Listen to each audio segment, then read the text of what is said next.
So the AP World History course is divided into 5 historical themes. And these themes are really important to really understand because you're going to see them everywhere. As you're actually reading and learning content, they come up, and it's important to be able to identify those things so that you can organize better.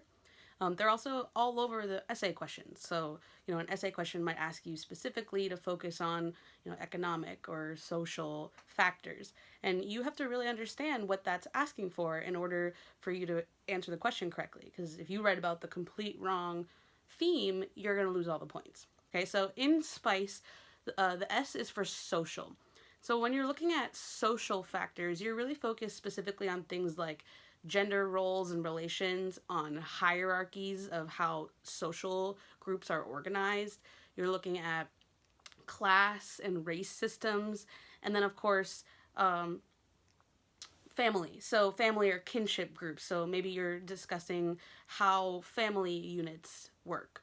And then the second, the next one is for P in SPICE. So P is for political.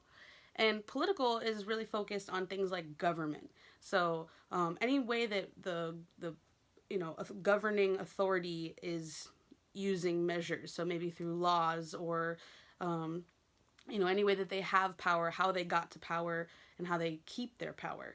It can also include things like revolts or revolutions and general political structures. So different state organizations like empires or nations, anything that has to do with how a group of people govern themselves or are governed by somebody else.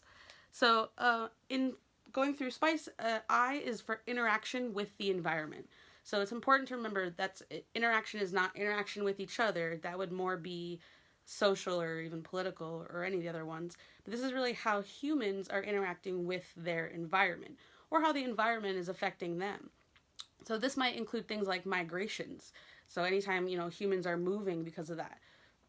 It could include patterns of settlement, where you see, like in the early time periods where we see civilizations popping up around rivers. That is a form of interaction. And then anything having to do with geography. So, the ways that we use geography. So maybe, like if you think about like the Indian Ocean trade and how merchants were really understanding trade patterns, wind patterns, and using those in order to get across giant bodies of water faster. Another thing that you can really think about is disease. So in every single time period, disease is a big factor. The diseases themselves might change, but really understanding how disease has an impact on people and affects, groups of different people. And then fourth is culture. So in culture, we're looking at a bunch of different things here. The first that might come to mind is religion.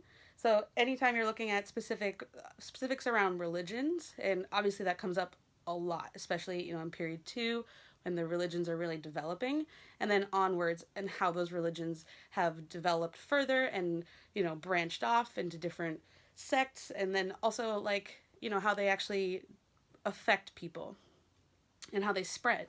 So you can talk about belief systems, right? Like not all belief systems are religion. Some of them are different philosophies, like Greek rationalism.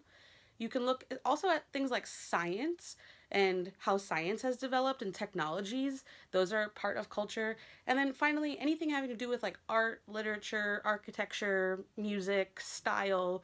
They're not going to ask you too many questions about clothing styles, but there is a deep analysis point around what people wear and why. And anything having to do with that is culture. And then finally is economic.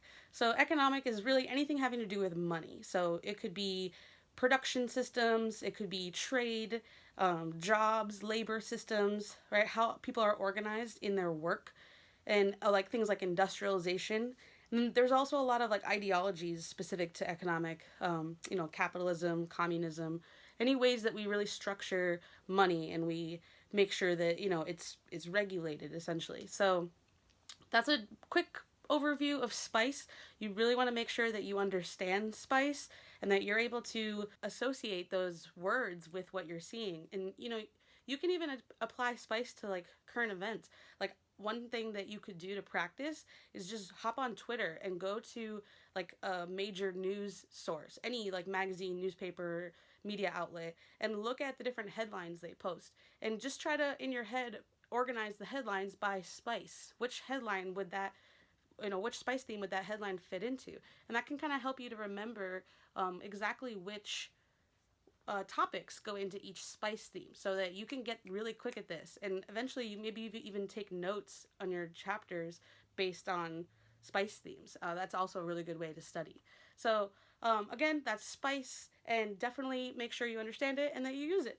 Hey, this is High Level History with Miss Doemerald. Be sure to subscribe for more AP World History videos. Follow me on Instagram at High Level History for a woke version of your AP World textbook.